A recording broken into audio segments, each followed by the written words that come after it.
and welcome to this episode of Beat Teacher Burnout. I'm Rowena Hicks, your host, and we're going to discuss today a bit about flexible working in school. Is it actually possible? And if so, how does it work and what are the impacts of it? Alongside lots of other stuff. And I'm joined today by Brett, who is a head teacher. Welcome, Brett. It's great to have you here. Hey, yeah, thank you for having me.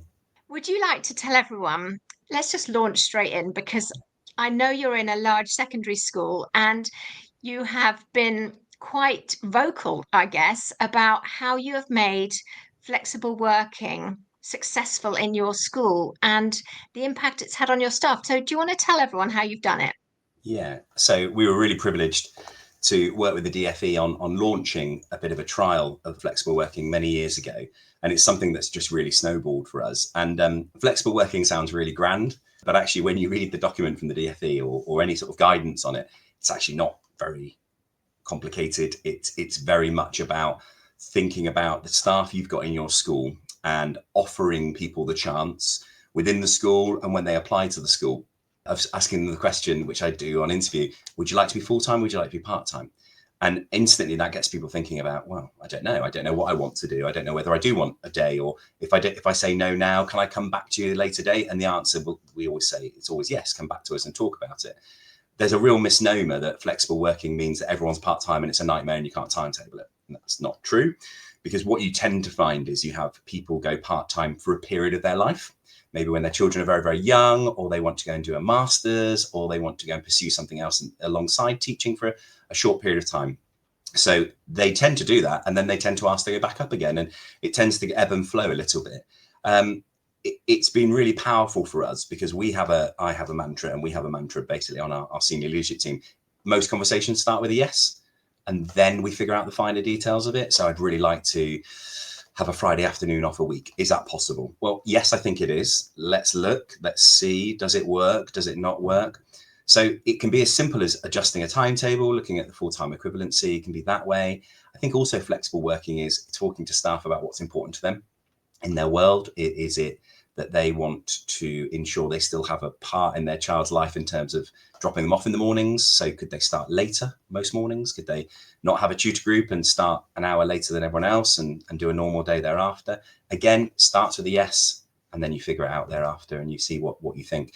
Sometimes staff also want to conflate their day and put their PPA on one day of morning and then work from home that morning. And yeah, lots and lots of options. So they're not complicated. These aren't new things at all. But I think the thing that I really believe in when it comes to flexible working is starting with a yes. Daring to say yes as a head is quite hard sometimes, because instantly someone says this to you, you think, oh God, how am I going to cover computer science if you go off on a half day, or how am I going to do that? But actually that tends to come afterwards if it's working for that member of staff and you can retain that member of staff. And that is an unbelievably important thing for us at the moment, retaining people. And I really believe that a great computer science teacher wanting to have an afternoon off a week, it's infinitely better me saying yes and them staying, being a great computer science teacher in my school for 4.5 days a week is infinitely better than them just leaving and going off to do something else and having another career outside of teaching, or even just leaving teaching entirely. That would be an absolute devastation. So what we're really keen is making sure that we say yes and working with staff.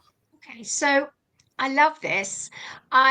Having 4 children myself, and I think I went to one nativity when I was working at the school that my child was at. So I got to see the nativity, Yeah. but all the others, it was a no. So how do you manage it logistically, practically? Yeah, it's tough. It's not easy, but also like nativities, sports days, first day at reception, first, induction days at secondary school, dropping them off. They're so important. They are once, I know nativities not, it's probably every year, but you're only going to do that for 3 or 4 years, aren't you? And then your child won't be in primary school anymore and all that joy will go to secondary school. But I think you've got to remember on the bigger picture, and I'm really passionate about this and I exemplify it to staff. I will do things with my son. I will go and see him. I will leave early to go to a concert if he's playing in it. I will make sure I'm home for every parent's evening. And all of those things are really important. And just saying to staff, you absolutely should go to that nativity. Of course you should. How can we make it work? And I think that's really important. Remember I said before, you start with a yes. Yes, go and see it. What does that mean though? What does that look like? Okay, well, nativity starts at 10. probably about an hour and then half an hour away. Okay, so you could be in by 11:30. Perfect, brilliant. Get in for 11:30. We'll cover you for the morning, and we'll figure it out. Sports day, it's in the afternoon. Okay, so come in, do your morning, get up to that point as soon as you can. And I think making them understand that it's a yes, but we've got to make it work. We've got to see how it can work is a really important thing. Starting with a yes, I'm just going to keep saying that with you because I think it's really important. And I really explain that to my SLT all the time.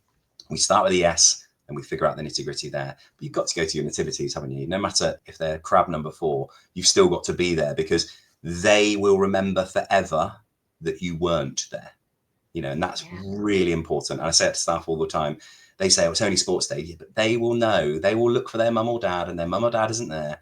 And you'll go, sometimes, and we're talking about sort of beating burnout, sometimes all that does to staff and parents is add stress to their life, isn't it? Because they've got to get here, they've got to get to school, they've got to go and put their running trainers on for the parent race. They've got to do all those things, but they're the most joyous things because it won't last forever. And I say that to staff all the time, enjoy it while your children are young because it won't last forever. And they will remember it. Yeah.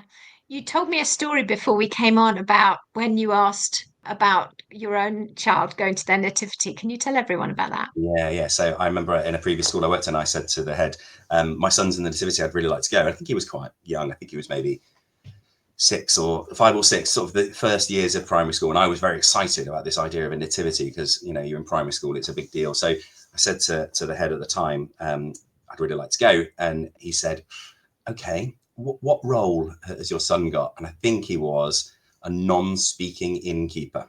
And I said, and he said, not a big role then. Maybe better to leave this one until he gets a bigger role.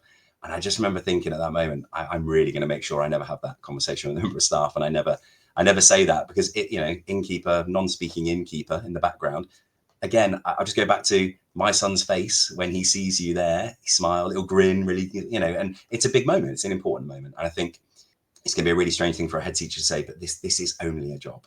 This is a part of my life. It's a huge part of headship, and I absolutely love teaching, and I always have. And it's a really big part. And there are times where it does take real priority because it has to, results days in the summer and, prize giving evenings. They're so important. And I love that. And actually, I know that's an important part of my life. So sometimes teaching does take over and my job does take over, but the general average should be, this is part of my life, not all of my life.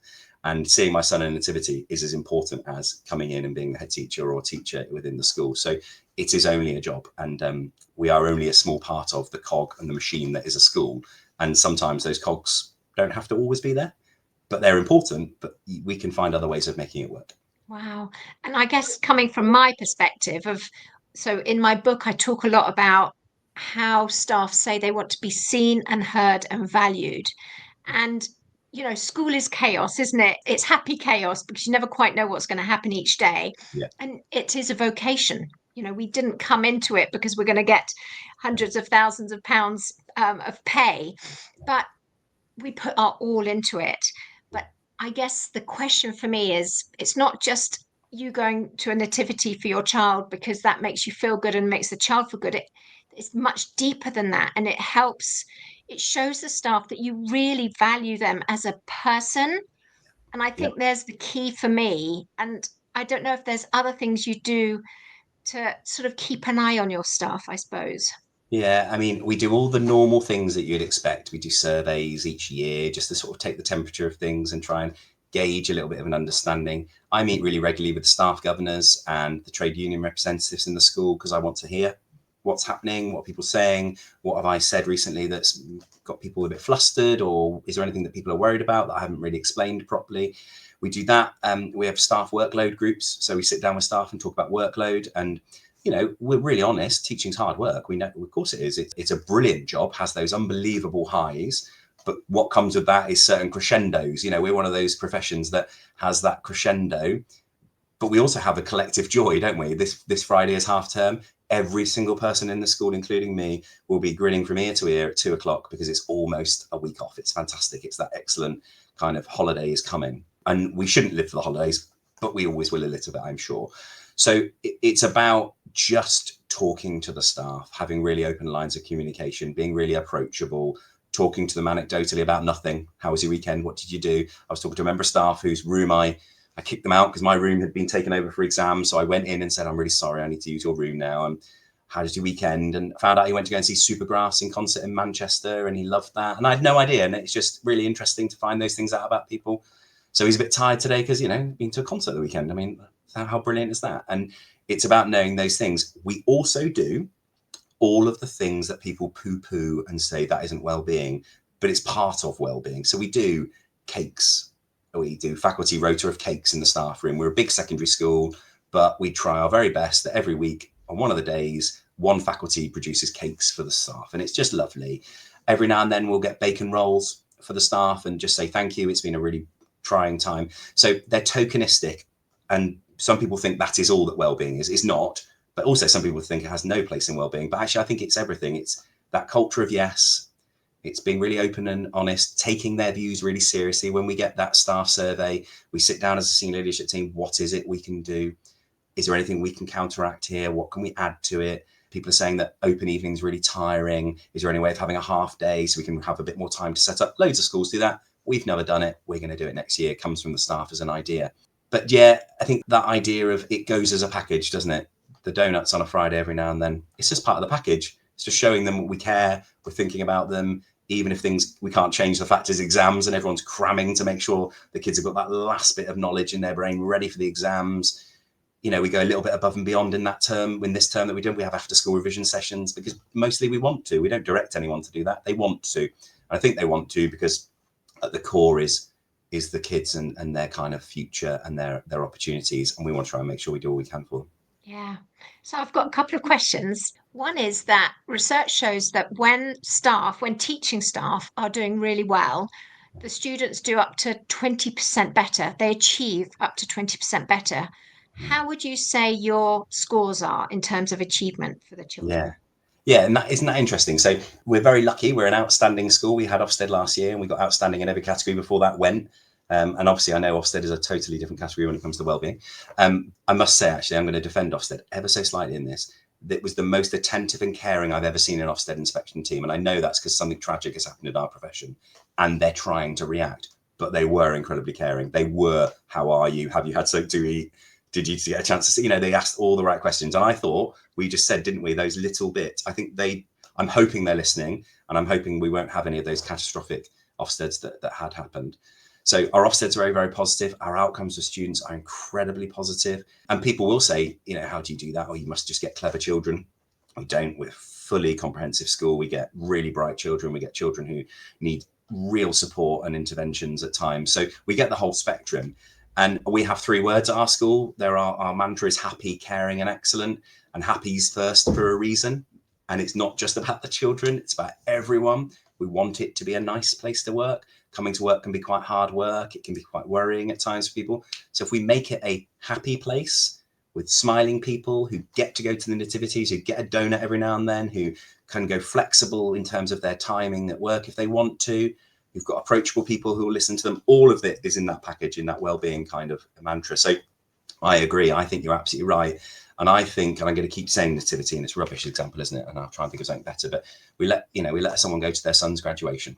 In 10 years' time, they might be covering a colleague who has gone to their daughter's graduation. And there's that payback of they will go into that cover lesson a teeny bit less grumpy because they're doing something that they know is a real privilege and a really important thing, and they did it. But they're also the people who will give up a Saturday night and go and camp in a field on D&V because they know the school say yes to almost everything and let them go to this thing and that thing and go to sports day and be part of their child's lives. Therefore, I think intrinsically, and we're not doing it for that, but I think it's part of human nature, particularly in teaching, for them to go, well, they've looked after me, so I'm going to do all I can to support and help. Yeah, I just love that. And it's so important, isn't it? And I suppose as a leader, I mean, I'm sure it's coming up to half term now, so you're exhausted, but generally speaking, how do you set an example? Because I've seen head teachers who, come in at 8, leave at 5, on the dot, all that sort of thing, but it somehow the example that they set doesn't permeate. How do you set an example that permeates? So it's funny, isn't it? Head teachers, you can be as visual as you want as a head teacher. I'm quite visual. I'm out and about lots, and I do litter picking at lunchtime and every day, and go in the toilets every 2 minutes to try and make sure they're nice and calm and quiet, and all those sorts of things, that sweating of the small stuff, which we know is dead important in leadership. But similarly, I'm happy to say to staff, I am absolutely zonked. I need a holiday, people. I don't know about you, but let's, we have this ebbs and flows, and exemplifying probably how I'm feeling, because I want to show them that I'm empathetic, that I'm not lying when I say I'm really tired. I can't wait till Friday. Can't wait to say goodbye to year 11. That'd be really exciting. It's true. And it's important to exemplify that. But it's also, I get in very early, and I don't do that because, look at me, I get in early, I'm really important. It's because it fits in with my life. I'm an early riser. I get to take my dog for a nice long walk in the morning, and then I get in and it's dead quiet and I get loads done. But the staff know, they want to find me early morning. I'll always be around. I don't tend to stay really late. I think after 5:30, 6 o'clock, I've said to staff, I make terrible decisions. I will make the worst call on things because I'll be tired, grumpy, hungry, and I want to go home and see my family and check in on them. Plus, as you can tell, I would have been up very early, so it's a very long day at that stage. So I'm not one of these people like presenteeism. Oh, I have to be the first in and the last out. And I say to my SLT all the time, that's not what I want. I don't want that from the middle leaders. I think it starts with me exemplifying it to the senior team, who then see that's really valuable, especially if I give them a narrative as to why I'm doing it. And then they exemplify it to the middle leaders, who then exemplify it to the teachers in their faculties. So it's a real whole through thing. But similarly, I know there's loads of other staff who get in early because I see them in the car park and I'm always, great. And then, they don't have to feel guilty about the fact they go at 3:30, because that doesn't matter. Got heads of year who come in bang on and then leave bang on, deal with their life, their children, getting them to swimming, going home, going to the gym, whatever it is they do. And then I know that they'll do a bit of work later on that evening to catch up on things. And we had a really funny moment where we have a remote desktop, so people can log into the school desktop from home, and it stops at night. We put a limit on it because we don't want people working. Right, But actually, that's wrong, isn't it? Saying we don't want people working past 10 is actually wrong. And we had staff coming to say to us, but that's when my child is asleep. That is when I get to do work. And actually, that flexibility that we can offer to staff is, okay, well, it's open all the time. But when we opened it all the time, I said to people, that is not meaning I want you to be working all the time. It's just a flexible. If you somehow wake up really early one morning and you think, do you know what, I'm going to go and get that job done, you can log on and get it done. But then email culture, we're really strict on emails. No one sends any emails at the weekend. No one sends emails late in the evening. We're really strict on doing the whole delay send. So I will do a load of emails on a Sunday. That's my working morning. I get up and bash everything out, but I don't send any of those emails. I delay send them all for Monday because they can all wait. That's all really easy. And I've had to explain to some members of SLT who have done it at a weekend, no, just delay send. It's out of your head. You've done that, but none of it's going to be done on a Sunday. It's all going to be done in the working week. So be really careful about that culture that we set as well. So in answer to your question, there's no way at all. You're open and honest. You show people why you're doing it, and you try and explain to them that as well. Yeah, so you've got a very powerful message of why you're doing all the different things that you're doing. Sounds like you're explaining to people the why, which obviously we know matters. Last question, if you don't mind, Brett, is what's your staff retention like and your staff absence? Would you say it's less than the national average?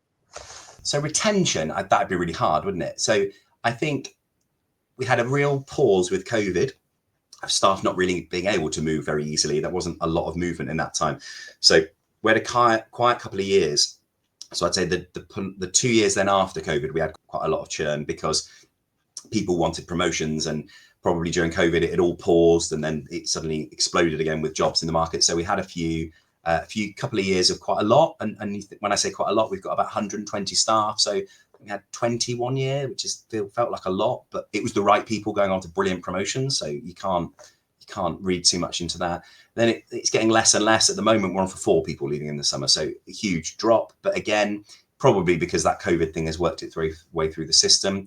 We're really, really fortunate at Malmesbury because we have half of our staff have been here for a long, long, long time, and probably will be here until they retire, and real stalwarts of the school and know it very well and know the community. And then the other half are a little bit more transient, come in, do a few years, get promoted, move on, or come in, decide to go up the different route within the school and go pastoral rather than, so we have that real influx all the time of real experience, which is incredibly important for a school. And then those fresh new ideas of ECTs coming in and, bringing new things to the school.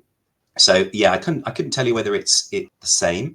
I think staff absence, we have high staff absence. That's a normal thing, I think, at the moment. I wouldn't say worryingly high. I think it's probably in line with where we are. But we have tragic things happen within the school. People get really ill, and and that's normal.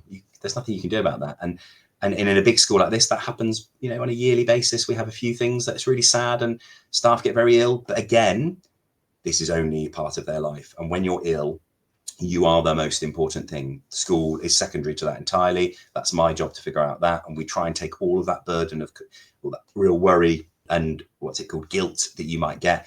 They don't need that. They need to get better. We can deal with all of that. Gosh. Well, I think there might be a few people who want to find out about your school, Brett. I suddenly dropped the name into the last bit as well, didn't I? So I think that people might know now. Yeah. Do you want to just let people know if they want to find out about your school, where they would find it?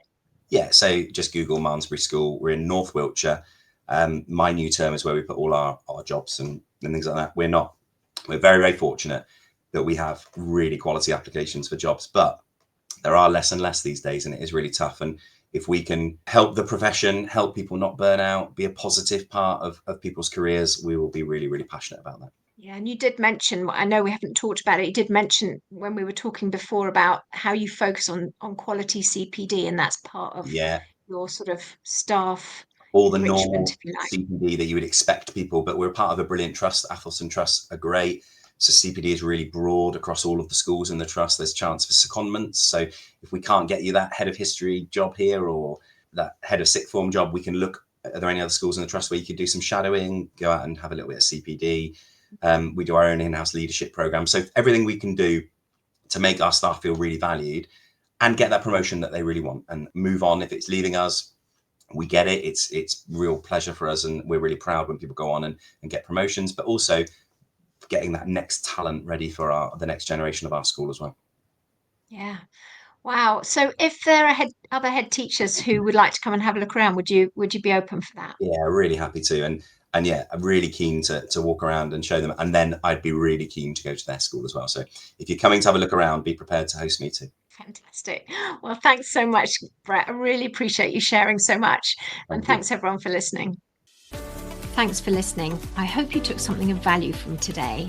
If you want to connect, I'm at rowenahicks.com, or I have a Facebook group, which is Preventing Teacher Burnout. So I look forward to connecting to you at one of those.